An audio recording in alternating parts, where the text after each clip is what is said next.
Income tax department ने 31 जुलाई से पहले incometax.gov.in पर अपनी जो यूटिलिटीज़ अवेलेबल हैं इनमें चेंज कर दिया 5 जुलाई 2024 से, जिसकी वजह से अब आपको नए टैक्स रेट्स पता होना ज़रूरी है। जो मेजर चेंज किया है इनकम टैक्स डिपार्टमेंट ने, उसकी लेटेस्ट वीडियो मैंने कल ही अपने चैनल पर डाली थी, रिबेट अंडर सेक्शन 87A में जो चेंज हुआ है, जिसे आप सभी ने बहुत पसंद करा। अगर आपने अभी तक ये वीडियो नहीं देखी है तो इसको मैं डिस्क्रिप्शन और फर्स्ट कमेंट में दे रही हूँ, इसको भी देख लेना। अब मैं इस वीडियो में आपके साथ नए रेट्स डिस्कस कर रही हूँ। तो इतनी इंपॉर्टेंट वीडियोस हमारे चैनल पे आ रही है, मेक श्योर करें इसे सब्सक्राइब कर ले और अपने फ्रेंड्स के साथ इसे शेयर कर ले जिनके लिए भी ये आपको लगे रिलीवेंट वीडियो है। ITR फाइलिंग तो सभी के लिए रिलीवेंट है, जो भी पर्सन इनकम अर्न करते हैं उनके साथ आप इसे शेयर ज़रूर करें। आप देख रहे हैं CA गुरुजी, मैं हूँ CA पूजा। स्क्रीन पे दिख रहे हैं आपको कोर्सेज़ के नाम। अगर आप कोर्सेज़ में इंटरेस्टेड हैं तो आइए CAGuruji पे, यहाँ कोर्सेज एंड कॉम्बो कोर्सेज का सेक्शन है और जो आर्टिकल्स मैं आपके साथ वीडियोस में शेयर करती हूँ वो यहाँ टैक्स अपडेट्स के सेक्शन में आपको फ्री में पढ़ने के लिए अवेलेबल होते हैं। हम डेली बहुत इंपॉर्टेंट आर्टिकल्स अपने पेज पर पब्लिश करते हैं, आप डेली विजिट कर सकते हैं CAGuruji मैं आपके साथ इनकम टैक्स रेट्स एग्जाम्पल्स के साथ रिवाइज डिस्कस कर रही हूँ, जो as per ITR utility update हुई है 5 जुलाई 2024, उसके अकॉर्डिंग मैंने रिवाइज कर दिए हैं। तो हम इस आर्टिकल के थ्रू डिस्कस करेंगे tax rate, normal tax rate भी और स्पेशल टैक्स रेट भी। थोड़ी सी वीडियो लंबी रहेगी पर इसमें आपको सारे टैक्स रेट समझ में आ जाएंगे, कोई कन्फ्यूजन नहीं रहेगी। इसी वीडियो के अंदर मैंने अपनी जो लेटेस्ट वीडियो भी आपको बताई वो भी इंक्लूड कर ली है। तो क्योंकि 5 जुलाई के बाद हमारा इनकम टैक्स पोर्टल अपडेट हो गया है तो हमें टैक्स रेट्स पता होना ज़रूरी है। मैं एग्जाम्पल्स के साथ आपको बताऊँगी, आपकी पूरी अंडरस्टैंडिंग बन जाएगी। तो अब डिस्कस करते हैं हम अपने नॉर्मल स्लैब रेट्स जो हमारी नॉर्मल इनकम पे लगते हैं। हमारे पास इनकम टैक्स के अब 2 रिजीम अवेलेबल हैं, ओल्ड एंड न्यू रिजीम। इन दोनों रिजीम में बड़ा डिफरेंस है। ओल्ड रिजीम के अंदर आपको सारी डिडक्शंस अवेलेबल होती हैं, डिडक्शन एंड अलाउंसेस जो आपके टैक्स सेव करते हैं वो सभी ओल्ड रिजीम के अंदर अवेलेबल हैं। नए रिजीम के अंदर कुछ limited deductions and allowances he available है। और नया रिजीम अब आपका जो आप ITR भर रहे हो 31 जुलाई तक फाइनेंशियल ईयर 23-24 की, इसी फाइनेंशियल ईयर से इसे डिफ़ॉल्ट रिजीम बना दिया है। इसका क्या मतलब है, डिफ़ॉल्ट रिजीम का क्या मतलब है? जब आप ITR फाइलिंग के लिए इनकम टैक्स रिटर्न फाइलिंग का फॉर्म ओपन करते हो तो उसमें टैक्स रिजीम सिलेक्ट करने की ऑप्शन होता है। क्योंकि 2 रिजीम है तो गवर्नमेंट ये तो आपसे पूछेगी कि क्या आपके लिए ओल्ड रिजीम बेनिफिशियल है, न्यू रिजीम बेनिफिशियल है, तो वो आपको ऑप्शन देगी कि आप इनमें से किसी भी रिजीम में जा सकते हैं। बट न्यू रिजीम ऑटोमेटिक आपकी ITR के अंदर सिलेक्टेड होगा। तो बहुत सारे पर्सन्स ITR खुद फाइल करने बैठते हैं पर वो ये नहीं देखते कि ITR के अंदर ऑलरेडी नया रिजीम सिलेक्टेड है। जैसे जैसे वो ITR में इंफॉर्मेशन डालना स्टार्ट करते हैं और उन्हें पता चलता है कि डिडक्शंस डालने की ऑप्शन तो आ ही नहीं रही, वो हमारे जैसे चैनल्स पर वीडियोस में कमेंट करते हैं कि हमें ये डिडक्शन नहीं दिखाई दे रही, ये डिडक्शन नहीं दिखाई दे रही। उसका रीज़न यही है कि ITR के अंदर ऑटोमेटिक आपका न्यू रिजीम सिलेक्ट है। अगर आपको ओल्ड रिजीम में जाना है तो वो आपको सिलेक्ट करना होगा, पर्सनल इन्फॉर्मेशन की टैब के अंदर से ये सिलेक्ट करना होता है। हम अपनी ITRs की वीडियोस में आपको थॉरली इस चीज़ के बारे में बार बार गाइड करते हैं।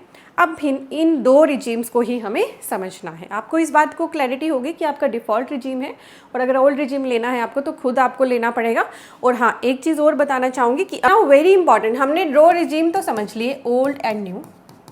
ITR के अंदर न्यू सिलेक्टेड है, मुझे सिलेक्ट करना है ओल्ड, या फिर मेरे एम्प्लॉयर ने ओल्ड ले लिया था, मुझे जाना है न्यू पर, मतलब स्विचिंग करनी है। तो क्या ये ऑप्शन अवेलेबल है? यस, स्विचिंग की ऑप्शन बिल्कुल अवेलेबल है। बट बिजनेस एंड प्रोफेशन जो पर्सन करते हैं उनको एक ही बार ये स्विचिंग ऑप्शन अलाउ होगी और उनको एक फॉर्म 10IEA भी भरना होगा। ये सभी वीडियोस जैसे 10IEA की ITRs कैसे फाइल करनी है, बहुत सारी वीडियोस आपको मेरे चैनल पे मिलेंगी। मेक श्योर करें चैनल पेज पे जाएं, वीडियो सेक्शन में जाएं, जो भी वीडियो आपके लिए रिलेवेंट है उसको पिक करें और आराम से देखें ध्यान से, ताकि आपकी अंडरस्टैंडिंग बन सके। क्लियर हो गया? ये थी बेसिक सी बातें ओल्ड एंड न्यू रिजीम के लिए। अब हम समझते हैं स्लैब रेट्स। हमारे स्लैब रेट्स पहले मैं डिस्कस कर रही हूँ नॉर्मल पर्सन्स के लिए जिनकी एज 60 ईयर्स तक है। जिनकी एज 60 से 80 ईयर्स है उन्हें सीनियर सिटीजन्स बोला जाता है और 80 ईयर्स अबव को सुपर सीनियर सिटीजन बोला जाता है। इनका डिफ्रेंसिएशन सिर्फ ओल्ड रिजीम करता है, सिर्फ ओल्ड रिजीम के अंदर ही इनके लिए अलग स्लैब्स हैं। नए रिजीम में तो एक ही स्लैब है, फिर चाहे कोई नॉर्मल इंडिविजुअल है, सीनियर सिटीजन है या सुपर सीनियर सिटीजन है। तो अगर हम न्यू स्लैब रेट में देखें, न्यू रिजीम को देखें, इसके लिए सेक्शन है, सेक्शन आप नोट कर लें क्योंकि ना ITR के फॉर्म्स के अंदर इस सेक्शन को ही रेफर किया होता है बार बार। तो नया रिजीम हमारा बताया गया है कौन से सेक्शन में, section 115B(AC) of income tax. तो थोड़ा सा सेक्शन को अगर इसको माइंड में रखेंगे तो ITRs भरने में थोड़ा सा ईजी हो जाएगा क्योंकि बहुत जगह पे ये रेफर किया होता है सेक्शन। तो इस सेक्शन के अंदर हमें नया स्लैब रेट दिया है। नए स्लैब के अकॉर्डिंग आपकी इनकम अगर 3 लाख तक है तो वो नील स्लैब रेट के अंदर आएगी। मैं आपको कैलकुलेट करना भी अभी बताऊंगी एग्जाम्पल से, साथ साथ समझना, क्लैरिटी हो जाएगी, खुद कैलकुलेट करके देखना अपना इनकम टैक्स। अगर आपकी इनकम 3 लाख से 6 लाख है तो आपके लिए टैक्स रेट लगेगा 5%। यानी कि अभी 3 to 6 लाख का मतलब ये है कि ऊपर की 3 लाख तो एग्जाम्प्ट हो गई, हम आगे 6 लाख की इनकम पे 3 लाख तो एग्जाम्प्ट ही होगी, 3 लाख पे तो जीरो टैक्स लग रहा है। यानी कि मैं 6 लाख में से रिड्यूस करूंगी 3 लाख, ये आया 3 लाख। अब इस पर मैं टैक्स अप्लाई करूंगी 5%, ये कितना बनेगा 15,000 रुपीज़। ऐसी होती है टैक्स कैलकुलेशन, क्योंकि 3 लाख एग्जाम्प्ट है तो 3 से 6 लाख तक 5% के हिसाब से मेरा 15,000 का टैक्स बना। आगे मेरी स्लैब रेट आ गई 6 लाख से 9 लाख, तो 6 लाख तक का टैक्स तो हम ऊपर कैलकुलेट कर चुके हैं जो 15,000 बना।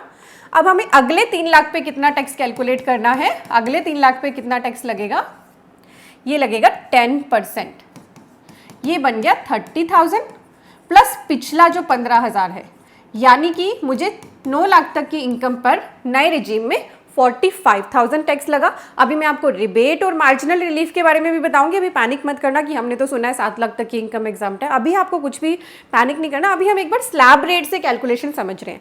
रिबेट टैक्स निकलने के बाद अप्लाई होती है, मार्जिनल रिलीफ भी टैक्स निकलने के बाद अप्लाई होता है। टैक्स आपका पहले इसी स्टेप से निकलेगा, ठीक है। नेक्स्ट 9 लाख टू 12 लाख तक की इनकम, तो अब आपको क्लैरिटी होगी कि ये 3 लाख का गैप है हर जगह और इस पे 15% या 45,000 और ऊपर का जो टैक्स है 45,000 वो भी ऐड हो जाएगा। तो टोटल 12 लाख तक की इनकम पे नए रिजीम में बनता है 90,000 का टैक्स। नेक्स्ट 12 से 15 लाख, ये भी 3 लाख का गैप है, इस पे भी लगेगा 20% का टैक्स, ये बनेगा 60,000 प्लस पुराना जो हमने टैक्स कैलकुलेट किया था वो 90,000 ऐड हो जाएगा। तो यहाँ तक हमें 1,50,000 तक का टैक्स लगा। आगे अबव 15 लाख की जितनी इनकम होगी 1,50,000 तो ऐड होगा ही, उससे ऊपर की इनकम पे 30% का हमारा टैक्स लग जाएगा, ठीक है। अब जो टैक्स लगता है उस पर मिल जाती है रिबेट। अगर आपकी इनकम होती है अप टू 7 लाख तो नए रिजीम में आपको 25,000 तक की रिबेट मिल जाती है, ठीक है। और इसमें मार्जिनल रिलीफ का भी कंसेप्ट है कि अगर किसी पर्सन की इनकम 7,01,000 है तो इसकी वजह से उसको टैक्स कितना देना पड़ेगा, 25,100 रुपया। वो बोल रहा है कि इससे तो अच्छा मेरी इनकम 7 लाख होती तो मुझे बड़ा फ़ायदा हो जाता, फिर तो मुझे कोई टैक्स ही नहीं देना था। तो गवर्नमेंट ने कहा कोई बात नहीं, जितनी तुम्हारी इनकम बढ़ी है उतना ही टैक्स दो, बाकी तुम्हें मार्जिनल रिलीफ लग जाएगा। तो यहाँ पे ये सिर्फ 1,000 का टैक्स भरेगा जितनी इसकी इनकम इंक्रीज हुई है 7 लाख से। ऐसे मार्जिनल रिलीफ का कंसेप्ट काम करता है, ठीक है। तो यहाँ मैंने आपको नया टैक्स रिजीम बताया, एक बार मैं आपको एग्जाम्पल से भी समझा देती हूँ, अभी मैं आपको ओल्ड रिजीम की कैलकुलेशन भी समझाऊंगी। तो चलिए समझते हैं। एक पर्सन है मोहन, मोहन अपनी ITR फाइलिंग के लिए बैठा है, उसकी सैलरी आती है 8 लाख रुपीज़ प्लस उसकी, ये सैलरी की इनकम है, हम लिख लेते हैं सैलरी, प्लस उसकी FD इंटरेस्ट की इनकम है 1 लाख, ठीक है। वो सेविंग्स भी करता है, उसने LIC करा रखी है 50,000 की। वो चाह रहा है कि मैं नए रिजीम से अपनी टैक्स कैलकुलेशन करके देख लेता हूँ, मेरे एम्प्लॉयर ने तो ओल्ड रिजीम में टैक्स काटा है, कभी मेरा टैक्स सेव हो जाए क्या पता। तो अब हमें उसका टैक्स कैलकुलेट करना है। यहाँ पे उसकी इनकम कितनी हुई, इन दोनों को ऐड करके इसकी इनकम आई है 9 लाख, पर यहाँ पे उसको स्टैंडर्ड डिडक्शन मिलेगी सैलरी में, ये नए रिजीम में भी अलाउड है। स्टैंडर्ड डिडक्शन 50,000 की मिलेगी इसको, यानी इसकी सैलरी इनकम रह गई 7,50,000। तो इसकी टैक्सेबल इनकम कितनी आई जिस पर टैक्स कैलकुलेट करना है, वो बनेगी 8,50,000। 7,50,000 सैलरी की income plus 1 lakh FD interest की इनकम 8,50,000। और जो उसने 50,000 की LIC कराई हुई थी उसकी डिडक्शन उसको नए रिजीम में अलाउड नहीं होगी, ओल्ड रिजीम में अलाउ हो जाएगी। तो अब हमें इस 8,50,000 की इनकम पे टैक्स निकालना है। तो नया रिजीम बोलता है कि 3 लाख तक की इनकम हमारी एग्जाम्प्ट है, इस पर कोई टैक्स नहीं लगेगा। 3 to 6 कितना था हमारा टैक्स रेट? 5%। इसकी तो इनकम 6 लाख से ज़्यादा है, तो मतलब ये वाला तो पूरा टैक्स कैलकुलेट करना पड़ेगा हमें, ये आता है 15,000। देन 6 to 9 लाख हमारा ब्रैकेट था 10% का, तो हमारा यहाँ पे 6 to 8,50,000 हो जाएगा, क्योंकि इसकी इनकम 9 लाख नहीं है, 8.5 लाख है। यानी कि 8.5 लाख में से 6 लाख में माइनस करूँगी, बाकी का बचा 2,50,000। इस पर लगेगा इसका 10% टैक्स विच इज़ 25,000 रुपीज़, तो ये टैक्स देगा 40,000 का। ये आ गया इसका टैक्स, इनकम टैक्स। अब इसमें से रिबेट पहले माइनस होनी है, फिर हेल्थ एंड एजुकेशन सेस लगना है। क्या इसको रिबेट मिलेगी? क्या इसको रिबेट मिलेगी? नहीं, क्योंकि इसकी इनकम 7 लाख से ज़्यादा है। क्या इसको मार्जिनल रिलीफ मिलेगा? नहीं, मार्जिनल रिलीफ की भी एक लिमिट है इनकम की, उसके बाद वो रिलीफ मिलना ख़त्म हो जाता है। तो यहाँ पे ना तो इसको मार्जिनल रिलीफ मिलेगा, ना ही रिबेट मिलेगी। पर यही अगर इसकी इनकम 6,50,000 होती, हम यहाँ कैलकुलेट करके देखते हैं, इनकम 6,50,000 होती तो नए रिजीम के हिसाब से टैक्स कितना लगता? 3 लाख तक तो नील था, 3 to 6 लाख हमने निकाला था 15,000 5% के हिसाब से, और इसकी इनकम 6 to 6,50,000 है। तो इसमें से हम 6 लाख माइनस कर देंगे अगले ब्रैकेट के लिए, 50,000 पे टैक्स आ रहा है, 10% ये होगा 5,000, यानी कि इसका टैक्स बना 20,000 रुपीज़ 6 लाख तक की इनकम पे, 6,50,000 की इनकम पे ये बना इसका टैक्स। अब इसमें से हमें रिबेट माइनस करनी है 87A की, नए रिजीम में है 25,000 तक की, पर क्या मैं यहाँ पे रिबेट इसको 25,000 दे दूँ? फिर तो इसको गवर्नमेंट से टैक्स लेना बन जाएगा, गवर्नमेंट क्या देगी? नहीं। तो इसीलिए रिबेट 25,000 या फिर जितना टैक्स बनता है विच एवर इज लोअर। तो 20,000 की रिबेट मिलने के बाद इसका टैक्स हो जाएगा नील। ऐसे करती है रिबेट वर्क। क्या आपको क्लियर हो गया? इस तरह से होती है इनकम टैक्स कैलकुलेशन। ऐसे मैंने नए रिजीम के लिए करी, इसी तरीके से ओल्ड रिजीम के लिए एक बार ओल्ड रिजीम का भी स्लैब रेट समझ लेते हैं, फिर हम स्पेशल टैक्स रेट्स को समझेंगे। अब आते हैं ओल्ड स्लैब रेट पर। यहाँ ओल्ड स्लैब रेट बोलता है कि अगर पर्सन की एज 60 ईयर्स तक है तो 2,50,000 तक उसे कोई टैक्स नहीं देना। 2,50,000 से 5 लाख तक की इनकम पे 5% है, यानी यहाँ पे कितना डिफरेंस है? 2.5 लाख का। इस पे निकालना है हमें 5%, ये आएगा 12,500। और आपने सुना होगा ओल्ड रिजीम में 5 लाख तक की इनकम पर कोई टैक्स नहीं लगता, तो क्योंकि 5 लाख तक पे टैक्स है 12,1500, ये टैक्स हमने निकाला।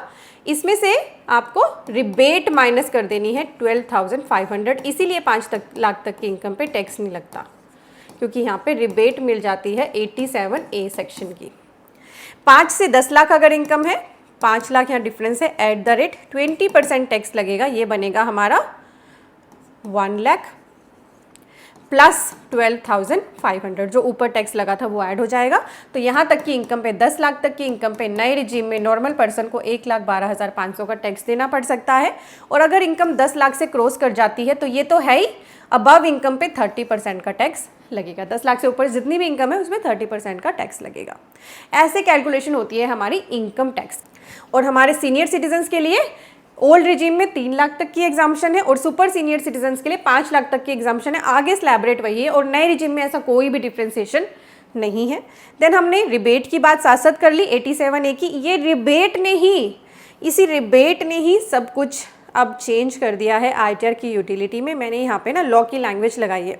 तो देखिए रिबेट अंडर सेक्शन 87A क्या बोलती थी? पहले पैराग्राफ में तो ओल्ड रिजीम के लिए रिबेट की बात करी गई है, इसमें तो सिंपली लिखा है कि जो पर्सन है असेसी इंडिविजुअल रेजिडेंट है, तो यानी कि रिबेट सिर्फ इंडिविजुअल को और रेजिडेंट को मिलती है, ना NRI को मिलती, ना HAF को मिलती। ठीक है, अगर उनकी टोटल इनकम एक्सीड नहीं करती है 5 लाख से, then they shall be entitled to deduction for amount of income tax allowing the deduction under this chapter on his total income which is chargeable for any assessment year of amount equal to 100% of such income tax or 12,500।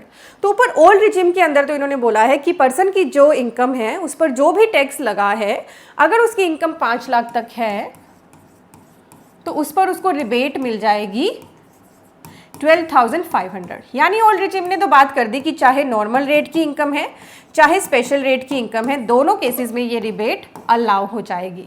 ठीक है, अब हम पढ़ते हैं नए regime के लिए। नया रिजिम इंसर्ट किया फाइनेंस एक्ट 2023 में इन प्रोविजो को ऐड करके। प्रोविजो के अंदर दो पार्ट है, ए एंड बी। प्रोविजो ने पहले बोला provided that where the total income of the assessee की टोटल इनकम अगर चार्जेबल है टू टैक्स, उस पर टैक्स अगर लगा है under subsection 1 capital A of 115 BAC। यानी अगर असेसी की टोटल इनकम ऐसी है जिस पर टैक्स नॉर्मल रेट के हिसाब से लगा है नए रिजीम में, ये नए रिजीम का हमको स्लैब रेट बताता है सबसेक्शन। जो मैंने अभी स्लैब रेट डिस्कस किया वो यही सबसेक्शन बताता है। तो यहाँ पे इंटरप्रिटेशन चेंज कर दिया 5 जुलाई से। इनकम टैक्स पोर्टल ने बोला कि हम ये इंटरप्रिटेशन लेके चलेंगे कि एसएससी की जो ऐसी इनकम है जिस पर इस सेक्शन के अंदर टैक्स कैलकुलेट हुआ है, अगर वो 7 लाख तक है तो उस पर रिबेट 25,000 की हम अलाउ करेंगे। यानी कि नए रिजीम के अंदर नॉर्मल रेट की इनकम पर ही आपको रिबेट मिलेगी 25,000 की। अगर आपकी स्पेशल रेट की इनकम है तो उस पर रिबेट हम अलाउ नहीं करेंगे। ये इंटरप्रिटेशन लॉ की ले ली है हमारे इनकम टैक्स डिपार्टमेंट ने 5 जुलाई से। अब 5 जुलाई से पहले जो पर्सन्स ने रिटर्न भर दी, हमारे पास क्वेरीज आ रही हैं बहुत सारी कि अब क्या करें, क्या हम अब रिटर्न को रिवाइज करें? नहीं, आपको अभी कुछ नहीं करना है, अभी आपको वेट करना है, क्योंकि डिपार्टमेंट ने इसका कोई भी क्लैरिफिकेशन नहीं दिया है। हमने तो ये सब क्रक्स निकाल लिए क्योंकि उनके कुछ रिप्लाई भी आए जब ट्विटर पे इनकम टैक्स को पोस्ट डाला गया, तो उसमें यही बोला कि नॉर्मल रेट पर ही अलाउ होगी न्यू रिजीम में रिबेट। ठीक है, तो आपको अभी वेट करना है अपनी रिटर्न के प्रोसेस होने का। एडमिन की तरफ से कोई नोटिस आ जाए तो फिर आप उसको रिवाइज करना, अदरवाइज अपने आप अभी कुछ मत करो। अगर आपने ऑलरेडी आइटर भर दी है और नए रिजीम के अंदर अगर आपको स्पेशल रेट की इनकम पर भी रिबेट अलाउ हो गई थी, क्योंकि 5 जुलाई से पहले हो रही थी, तो आपने अभी कुछ नहीं करना। ठीक है, अभी आप शांत रहिए, कुछ मत करिए, लेट्स सी कि कोई क्लैरिफिकेशन आता है या नहीं। तो अब ये इंटरप्रिटेशन निकाली जा रही है। अब आप इस बात को नोट कर लीजिए, आइटर भरने बैठे हैं 2-3 बार क्रॉस चेक कर ले, खुद भी आपको टैक्स निकालना आ गया है। यहाँ आप इनकम टैक्स की वेबसाइट पे आते हैं ना, यहाँ पे आपको इनकम टैक्स का कैलकुलेटर भी मिल जाता है। अगर आपको कभी भी कन्फ्यूजन हो कि नए रिजीम में मेरा टैक्स बचेगा या ओल्ड रिजीम में बचेगा, तो ये बेसिक सा कैलकुलेटर भी आप यूज़ करके एक बार अपनी एनुअल इनकम और डिडक्शन डाल के देख सकते हो। तो यहाँ पे आपको पता चल जाता है कौन सा रिजीम आपका टैक्स सेव कर रहा है। बेसिक कैलकुलेटर के साथ ही यहाँ पे एडवांस कैलकुलेटर भी है। इवन अपडेटेड रिटर्न के लिए भी आपका टैक्स कैलकुलेट कर देता है, और अदर देन अपडेटेड रिटर्न का भी टैक्स कैलकुलेशन आप अपनी सारी डिटेल एक एक करके डालें और यहाँ पे कैलकुलेट करके देख सकते हैं। ठीक है, चेक भी कर लेना कि ये कैलकुलेटर अभी अपडेट हुआ है या नहीं, ये भी चेक कर लेना अकॉर्डिंग टू रिबेट। नहीं हुआ है तो आप खुद भी कैलकुलेट करके देखें, इससे भी कैलकुलेट करें, आपको ज़्यादा क्लैरिटी होगी। जैसे अभी जो मैंने एग्जांपल दिया, आप उसको डाल के यहाँ पे देख सकते हैं कि क्या वही टैक्स बन रहा है या नहीं, या अपने ही एग्जाम्पल बना के आप यहाँ चेक कर सकते हैं। तो क्लियर हो गया आपको, रिबेट का क्लियर हो गया। ठीक है, जब हमारा इनकम टैक्स निकलता है, इनकम टैक्स हमारा जब निकलता है, जैसे किसी पर्सन का मान लो 30,000 का टैक्स निकला, तो अगर उस पर सरचार्ज की लायबिलिटी है तो पहले वो अप्लाई करा जाता है, फिर जो अमाउंट आता है उस पर लगाया जाता है हेल्थ एंड एजुकेशन सेस, जो होता है 4%। तो अगर टैक्स लायबिलिटी बनती है किसी की भी तो हेल्थ एंड एजुकेशन सेस भी 4% का देना पड़ता है। वो मैंने यहाँ पे लिख दिया, टैक्स प्लस सरचार्ज का होता है। सरचार्ज एप्लीकेबल नहीं है तो टैक्स पे लग जाता है। अब सरचार्ज क्या है? सरचार्ज लगता है हायर इनकम अर्निंग पर्सन्स पर। 50 लाख से अबव होते ही इनकम सरचार्ज एप्लीकेबल हो जाता है। इसका भी ब्रैकेट है, जैसे हमारा इनकम टैक्स का ब्रैकेट है ऐसे ही इसका है। 50 लाख तक तो कोई भी सरचार्ज नहीं है, तो ज़्यादातर इनकम तो 50 लाख से कम की होती है ज़्यादातर पर्सन्स की, तो वो तो इससे निकल ही जाते हैं बाहर। 50 लाख से 1 करोड़ तक हमारा ओल्ड रिजीम में सरचार्ज 10% है और न्यू रिजीम में भी 10% है। टैक्स पर लगता है ये सरचार्ज, और 1 करोड़ से 2 करोड़ 15% और नए रिजीम में भी 15%। 2 से 5 करोड़ इसमें डिफ्रेंसिएशन है ओल्ड रिजीम में। 5 करोड़ तक 25% है, 5 करोड़ से अबव 37% है। नए रिजीम में 5 करोड़ तक 25% ही सरचार्ज है, 5 करोड़ से अबव भी। ठीक है, तो ये एक चेंज और है ओल्ड एंड नए रिजीम में। ठीक है, मार्जिनल रिलीफ भी मैंने आपको बता दिया। इसी आर्टिकल के अंदर मैंने मार्जिनल रिलीफ का एग्जाम्पल भी डाला हुआ है, आप खुद करके देखना। तो यहाँ तक की इनकम पे हमें मार्जिनल रिलीफ मिल जाता है। ये ब्रेक इवन पॉइंट है मार्जिनल रिलीफ का। और मार्जिनल रिलीफ ना सरचार्ज पर भी एप्लीकेबल है। सरचार्ज पे तो हमेशा से ही दिया हुआ है, मार्जिनल रिलीफ सरचार्ज के लिए भी अवेलेबल है। और कहीं भी मार्जिनल रिलीफ नहीं है, ओल्ड रिजीम में मार्जिनल रिलीफ अवेलेबल नहीं है। अब हम आ जाते हैं स्पेशल रेट की इनकम के टैक्सेशन पे, क्योंकि सारी की सारी सिरदर्दी यहीं पे हुई है।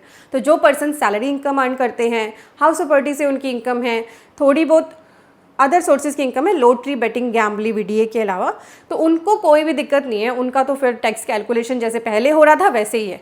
अब कोई पर्सन ऐसे हैं, ज़्यादातर पर्सन अब तो शेयर मार्केट इतनी पसंद करते हैं सभी पर्सन्स कि मुझे लगता है कि उनका जो मंडे टू फ्राइडे 9 to 5 का टाइम है, मैक्सिमम टाइम वो शेयर मार्केट में ही स्पेंड करते हैं। मुझे ऐसा लगता है इतना ज़्यादा बढ़ चुका है क्रिप्टो करेंसी और शेयर मार्केट का क्रेज़। हर पर्सन, चाहे वो सैलरीड है, बिजनेसमैन है, प्रोफेशनल है या इवन स्टूडेंट्स हैं, सभी शेयर मार्केट में डील आजकल कर रहे हैं। इसकी वजह से जब वो इनकम टैक्स की वेबसाइट पे आते हैं, यहाँ आके अपना लॉगिन करते हैं, तो जो AIS और 26 ES हमें यहाँ से मिलता है, तो AIS में मैक्सिमम पर्सन्स की VDA ट्रांजैक्शंस, लॉटरी या ऑनलाइन गेमिंग की ट्रांजैक्शंस या फिर शेयर मार्केट की ट्रांजैक्शंस आ रही हैं, जिसकी वजह से वो पर्सन्स आइडिया 2 और 3 फाइल करने के लिए लायबल है और उनकी टैक्स लायबिलिटी भी उसी के अकॉर्डिंग बन रही है। तो इसीलिए आपको स्पेशल रेट ऑफ इनकम समझना बहुत ज़्यादा ज़रूरी है। इसको मैंने एक टैबुलर फॉर्म में डाल दिया है। पहले मैं शेयर मार्केट की इनकम की टैक्सेशन आपको बताती हूँ और अब 5 जुलाई से क्या चेंज हुआ है ये भी आपको अच्छे से समझ लेना। देखिए, यहाँ मैं आपसे डिस्कशन करूँगी शेयर्स को जब आप सेल करते हो तो आपको 2 तरीके का गेन हो सकता है, शॉर्ट टर्म कैपिटल गेन या लॉन्ग टर्म कैपिटल गेन। और शेयर्स को सेल करते हुए आपको चेक करना है कि अगर STT पेड है, सिक्योरिटी ट्रांजैक्शन टैक्स पेड है, तो फिर तो आपके ऊपर सेक्शन अलग अलग लगेंगे। इस केस में सेक्शन 111 कैपिटल ए और इस केस में सेक्शन 112 कैपिटल ए। इस केस में आपको टैक्स लगेगा 15% अगर STT पेड है, और long term capital gain apply होता है 10% और इसमें 1 लाख की एग्जाम्पशन भी दी जाती है। 1 लाख तक कोई टैक्स नहीं लगता। तो यही सब चीज़ें मैंने यहाँ डाल दी है। अब इन सेक्शंस के अंदर ना तो आपको 112A की बात करूँ, इसमें आपको कोई डिडक्शन नहीं मिलती, जैसे आपकी 80C, 80U, 80C से 80U तक की कोई डिडक्शन इसमें अलाउड नहीं होती। यहाँ पे तो स्पेसिफिकली इस सेक्शन के लिए तो स्पेसिफिकली सेक्शन 112 कैपिटल ए के प्रोविजन में लिखा है कि इस केस में आपको रिबेट भी अलाउ नहीं होती है 87A की। यहाँ तक तो हमें कोई कन्फ्यूजन नहीं थी किसी को भी, सभी को क्लियर था। इस केस में एग्जाम्पशन लिमिट अवेलेबल हो जाती है और एग्जाम्पशन है 1 लाख की, वो मैंने आपको बता दिया। ठीक है, और अगर हमारा जो शॉर्ट टर्म कैपिटल गेन है 111A का, इसमें देखें तो 15% का टैक्स रेट है, कोई हमें डिडक्शन अवेलेबल नहीं होती, कोई एग्जाम्पशन अवेलेबल नहीं होती। पर इस केस में हमें रिबेट की अब प्रॉब्लम आ गई है। पहले ये रिबेट 87A की 5 जुलाई से पहले तक सभी पर्सन्स भी यही समझ रहे थे और यूटिलिटी भी यही कर रही थी कि दोनों रिजीम में, न्यू में भी और ओल्ड में भी, दोनों रिजीम में प्रोवाइड कर रही थी। पर अब ये रिबेट आपको इस सेक्शन में सिर्फ ओल्ड रिजीम में ही मिलेगी। मैंने स्पेसिफिकली यहाँ पे लिख दिया, एग्जाम्पशन यहाँ पे अवेलेबल होती है। और अब ऐसी ट्रांजैक्शन जिनमें सिक्योरिटी ट्रांजैक्शन टैक्स पेड नहीं है, तो लॉन्ग टर्म कैपिटल गेन है तो वो 112 में आती है, उस पर टैक्स का रेट एप्लीकेबल है। शेयर मार्केट की बात करूँ मैं, अदर देन शेयर मार्केट भी आपसे डिस्कस करूँगी, वैसे वही रेट है, 20% लगता है टैक्स रेट। डिडक्शंस अवेलेबल नहीं होती और इसमें रिबेट अवेलेबल हो जाया करती थी पहले नए रिजीम में भी, ये भी अब सिर्फ ओल्ड रिजीम में ही अवेलेबल है। एग्जाम्पशन अवेलेबल है, ठीक है। इंडेक्सेशन का बेनिफिट इसमें शेयर्स के केस में नहीं मिलता, पर 10 यहाँ पे आपको लिस्टेड सिक्योरिटी और 0 कूपन बॉन्ड के लिए जो है 2 ऑप्शन होते हैं, 10% विदाउट इंडेक्सेशन या फिर 20% विद इंडेक्सेशन। तो ये सारी चीज़ें मैंने यहाँ पे कवर करी हैं। और हमारा शॉर्ट टर्म कैपिटल गेन जो 111 कैपिटल ए के अलावा होता है, उस पर फिर अप्लाई हो जाता है स्लैब रेट। तो क्योंकि ये स्लैब रेट लग रहा है तो नॉर्मल रेट माना जाएगा। इस केस में आपको डिडक्शंस भी मिलती हैं, इस केस में आपको जो है रिबेट भी मिलती है, दोनों रिजीम में मिलेगी। यहाँ पे चेक कर एक बार ठीक लिख लेना, दोनों रिजीम में मिलेगी इसमें तो, क्योंकि स्लैब रेट अप्लाई हो, ठीक है। और आपको एग्जाम्पशन भी अवेलेबल है। इस केस में ये कौन सी ट्रांजैक्शन है जिसमें STT नॉट पेड, ठीक है। तो स्लैब रेट जहाँ लग रहा है वहाँ तो मिल ही जाएगा। और फिर मैंने ट्रांजैक्शन इन फॉरेन IFSC की भी बात करी है, उन पे क्या रेट है। अब हम बात करते हैं हमारी अदर इनकम, जैसे कि आपने लॉटरी से पैसा जीत लिया, लॉटरी लग गई आपकी, बेटिंग या गैम्बलिंग से पैसा जीत लिया, तो इन पे टैक्स का रेट है 30%। हेल्थ एंड एजुकेशन से एक्स्ट्रा होता ही है, इसमें कोई एग्जाम्पशन नहीं है, डिडक्शंस कोई अवेलेबल नहीं है, बेसिक एग्जाम्पशन भी अवेलेबल नहीं है। पर पहले रिबेट न्यू एंड ओल्ड दोनों रिजीम में इसमें अलाउड होती थी लॉटरी में, अब सिर्फ ओल्ड रिजीम में अलाउड है। ऐसे अगर आप ऑनलाइन गेमिंग, अब इसका सेक्शन अलग कर दिया गया है हमारा 115 BBJ, इसमें पहले हमें दोनों रिजीम में रिबेट मिलती थी, अब सिर्फ ओल्ड रिजीम में मिलेगी। 30% का इस पर टैक्स होता है और VDA पर तो हमें 30% का डायरेक्ट टैक्स। तो ये थे हमारे स्पेशल रेट्स, और शेयर्स के अलावा जो रेट्स हैं वो भी मैंने यहाँ पे ऐड करते हैं। जैसे इमूवेबल प्रॉपर्टी को आप बेचते हो सेक्शन 112 लगता है, डेट ओरिएंटेड म्यूचुअल फंड्स को बेचते हो, अनलिस्टेड शेयर्स को, gold and other precious metal या कोई और लॉन्ग टर्म कैपिटल गेन है तो जब भी मैंने पढ़ाया था 112, इसमें भी रिबेट सिर्फ ओल्ड रिजीम में ही मिलेगी, और शॉर्ट टर्म कैपिटल गेन में क्योंकि स्लैब रेट लगता है तो यहाँ तो आपको रिबेट अलाउड हो जाएगी। तो अब मैंने ना एक केस यहाँ इनकम टैक्स पोर्टल पर डाला हुआ है ITR के अंदर, जिसमें मैंने लॉटरी की इनकम पे भी चेक करा तो नए रिजीम में हमें रिबेट नहीं मिल रही, और मैंने ऑनलाइन गेमिंग पे भी चेक करा, नए रिजीम में हमें रिबेट नहीं मिल रही है। मैं आपको एक बार इनकम टैक्स पोर्टल पे भी दिखा रही हूँ। आपने टैक्स रेट समझ लिए, ये टैक्स रेट अगर आपको समझ आ गए हैं तो वैसे भी आपके बहुत काम आएंगे। अब मैं एक बार लॉगिन कर लेती हूँ और मैं आपको वो ITR दिखा रही हूँ जहाँ पे ये चेंज हुआ है, जिससे आपको और भी ज़्यादा क्लैरिटी हो जाए। ये मैंने ओपन करी है ITR। इस ITR के अंदर मैंने अदर सोर्सेज के अंदर 1 लाख की कौन सी इनकम दिखाई है, ऑनलाइन गेमिंग की 115 BBJ की। उसका मैं आपको टैक्स कैलकुलेशन दिखाती हूँ। नया रिजीम सिलेक्टेड है इसके अंदर, जो डिफ़ॉल्ट रिजीम है, तो ये टैक्स कैलकुलेशन पर मैं आ गई। टैक्स पेएबल इस केस में बन रहा है स्पेशल रेट की इनकम पर 30,000, क्योंकि 1 लाख की मैंने इनकम दिखाई, उस पर 30% 30,000 का टैक्स। क्या मुझे कोई रिबेट नए रिजीम में मिल रही है? नहीं, कोई भी रिजीम में मुझे रिबेट नहीं मिली। 30,000 का टैक्स आया सीधे, इस पे हेल्थ एंड एजुकेशन सेस लगा, टैक्स पेएबल बन गया 31,200 जो इनका, क्योंकि एडवांस टैक्स नहीं भरा है तो इंटरेस्ट भी एप्लीकेबल हो गया। अब हम चलते हैं बैक टू शेड्यूल्स। अब हम एक बार ओल्ड रिजीम सिलेक्ट करते हैं, तो 1 लाख की इनकम पे देखते हैं ओल्ड रिजीम में क्या हमें रिबेट मिलेगी ऑनलाइन गेमिंग की इनकम पर। तो यहाँ हमें पर्सनल इन्फॉर्मेशन टैब पे जाना है। ITR के अंदर आपको पर्सनल इन्फॉर्मेशन के अंदर ऑप्शन दिखती है, do you wish to exercise the option under 115 BAC, मैंने कहा था सेक्शन का ध्यान रखें, to opting out of the new regime. No already selected होता है, क्योंकि डिफ़ॉल्ट रिजीम में आने के लिए यहाँ पे नो लगा होता है, ये होता है न्यू टैक्स रिजीम। आपको ओल्ड रिजीम लेने के लिए येस पे क्लिक, तो मैं येस कर देती हूँ और अब मैं इसको सेव कर देती हूँ। अब देखते हैं क्या चेंज होगा। अब हम बढ़ते हैं टैक्स की शीट पर, क्योंकि ऑटोमेटिक कैलकुलेशन होती है तो हमें तो कोई इसमें करना ही नहीं होता कुछ। तो अब देखिए, अब आपको यहाँ क्लियरली दिखाई दे रहा है 30,000 का टैक्स लगाया ऑनलाइन गेमिंग की 1 लाख की इनकम पर, साथ ही ओल्ड रिजीम में इस पर रिबेट भी मिल गई 12,500 की। तो इस केस में देखिए इनका टैक्स जो उस केस में नए रिजीम में ज़्यादा बन रहा था ओल्ड रिजीम में कम बन गया। तो इस तरह से आप ना अपनी टैक्स लायबिलिटी को एक बार क्रॉस चेक कर लेना, दोनों रिजीम में, ओल्ड में भी और न्यू में भी। सारी इनकम्स वगैरह डालने के बाद चाहो तो आप ऐसे ही जैसे मैंने किया ना, नए रिजीम सिलेक्टेड था फिर ओल्ड पे कर लिया, एक बार आप चेक कर लेना अपनी टैक्स लायबिलिटी कि किस रिजीम में कम बन रही है, क्योंकि नया रिजीम अब आपको मैक्सिमम केसेस में स्पेशल रेट ऑफ इनकम पर रिबेट अलाउ नहीं करा है। मैक्सिमम क्या, सभी केसेस में, सिर्फ नॉर्मल रेट ऑफ इनकम पर नए रिजीम में आपको रिबेट मिल रही है, नए रिजीम के अंदर और स्पेशल रेट पर नहीं मिल रही है, और ओल्ड रिजीम में आपको दोनों ही केसेस में रिबेट मिल रही है। जैसा कि आप इस केस में देख सकते हैं, ये यहाँ पर है रिबेट अंडर सेक्शन 87A। तो इसी को आपने चेक करना है थॉरली, इस टैक्स की शीट में आकर आपने इसी को चेक करना है कि क्या ये रिबेट आपको दी जा रही है या नहीं। अगर आपकी इनकम ओल्ड रिजीम में 5 लाख से कम है तो ही ये रिबेट मिलेगी, नए रिजीम में 7 लाख से कम है तो ही ये रिबेट मिलेगी, इस बात का आपने ध्यान रखना। तो इन्फॉर्मेटिव वीडियोस हमारे चैनल पे आ रही हैं, आप अपने लिए यहाँ से वीडियोस पिक कर सकते हैं, वीडियो सेक्शन में जाके। शॉर्ट्स भी आ रहे हैं, हम बहुत रिलेवेंट शॉर्ट्स भी डाल रहे हैं, जितनी इन्फॉर्मेशन हम आपको 60 सेकेंड्स में दे सकें वो भी हम प्रोवाइड कर रहे हैं। इसलिए आप इस हमारे चैनल पेज को अपने फ्रेंड्स के साथ शेयर भी कर सकते हैं, शेयर करने की भी ऑप्शन होती है, और सब्सक्राइब के बटन पर ज़रूर क्लिक कर लें क्योंकि ये बिल्कुल फ्री है। guruji-classes.com पे यहाँ पे हमारे कोर्सेज के लिए जाइए, कोर्सेज सेक्शन में यहाँ आपको कोर्स दिख रहे हैं, trademark registration, income tax ITR and TDS, GST course, automation of balance sheet, TDS and TCS का course, accounting with Tally Prime, company registration. And then आपको लगेगा कि कुछ कोर्सेज के नाम यहाँ रिपीट हो रहे हैं।